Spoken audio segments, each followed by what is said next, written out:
আমার মেয়ে হওয়ার পরে আমরা তিনতলায় যে ঘরটায় শিফট করি, তো সেই ঘরটা কিছুটা এমন দেখতে ছিল। যেহেতু ছোট মেয়ে নিয়ে আমার একতলা দোতলা করা সম্ভব ছিল না, তো সেই জন্যে আমরা তিনতলার এই ঘরটায় শিফট করি। কারণ এই ঘরটার সাথে একদমই সাইডে একটা কিচেন আর একদম বেডরুমের সাথেই একটা টয়লেট ছিল। তো এই দেখো বাথরুমটা, আর একদমই বাথরুমটা বেডরুমের সাথেই ছিল, আর এখান দিয়ে দোতলা থেকে উঠতে হতো ওপরে। আর বাঁ দিকে আমার কিচেন, আর সামনেটা খোলা ছাদ আর কি, আমার কাজ করতে খুবই সুবিধা হতো। তো এই ঘরটাই এখন ভাঙা হয়েছে।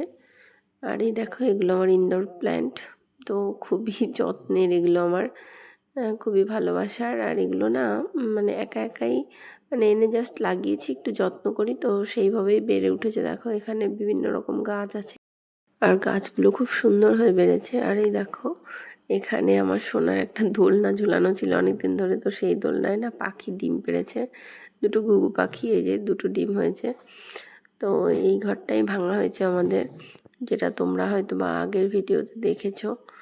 তো এই দেখো এই ঘরটাই ভেঙেছে, তো তোমাদের নেক্সট দেখাচ্ছি।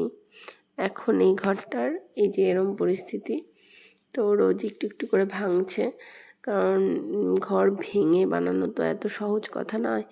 আর এই যে ওপরটা যেহেতু মন্দিরের মতো খাত খাত করা ছিল, তো সেই জন্য গরমে আমাদের সেইভাবে কষ্ট হতো না, ছাদের ঘর হলেও। আর যেহেতু এটা পুকুর পাড়ে, তো সেই জন্য খুব সুন্দর হাওয়াও আসতো। তো সেই জন্যে আমরা এই ঘরটাতে থাকি, কারণ দোতলাতে আমাদের প্রচুর ঘর পড়ে আছে, তাও ইউজ করা হয় না। কারণ এই ঘরটা অনেকটাই ব্যবহারের জন্য বাচ্চা নিয়ে খুবই সুন্দর, কারণ পাশেই একদম কিচেন, বাথরুম, টয়লেট সব একসাথে। আর এদিকে খোলা ছাদ পাওয়া যায়, বাচ্চাটা একটু বাইরে বিকালবেলা করে খেলতে পারে, তারপরে কাচাকাচি করলে জামা কাপড় শুকাতে দেওয়া। বিশেষ করে রাত্রেবেলা যখন খুব লোনলি ফিল হয়, তো তখন একটু ছাদ দিয়ে হাঁটা যায়।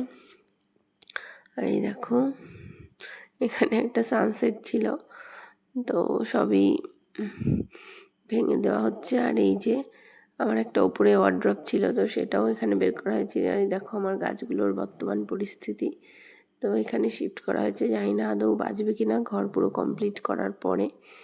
তো এই হলো অবস্থা। আর আমিও বাড়ি যেতে পারছি না, তো ওর বাবাকে বলেছিলাম যে একটু ভিডিও করে পাঠাও, আমার ঘরের কি অবস্থা দেখাও। তো সেই জন্যেই ও ভিডিওটা করেছিল যে আমার গাছগুলোর এই অবস্থা, তোমার গাছগুলো সব ঠিক আছে। তো দেখা যাক। তো নেক্সট ডে কাজ টাজ কমপ্লিট হওয়ার পরে তো এই পরিস্থিতিতে দাঁড়িয়েছে, যে পিলারগুলো সব ভেঙে ফেলেছে। তো এতটাই হবে ঘরটা বেড়ে, ওই যে পিলার যে অবধি আছে সেই অবধি। আর এইদিকে একটু খোলা ছাদও থাকবে, কারণ একটুখানি ওপরে ছাদ দেওয়া চালা মতো করা থাকলে কি জামা কাপড় শুকাতে দেওয়া বৃষ্টির দিনে খুবই প্রবলেম হয়ে যায়, ভেতরটায় রাখা থাকে।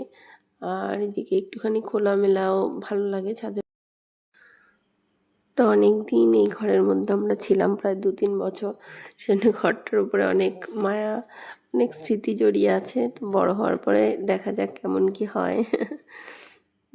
তো তোমাদের সাথে অবশ্যই নেক্সট টাইম শেয়ার করব। দেখা যাক কতদিন আমাদের ঘরটা পুনরায় কমপ্লিট হয় আর কেমন লাগে। ওই যে আমাদের ওইটুকুই খোলা ছাদ থাকবে, আর এই যে ঠাম্মির সাধের অনেক গাছ আছে। তো এই যে আমাদের ঘর পুকুর পাড়ের। তো আমাদের কেমন লাগলো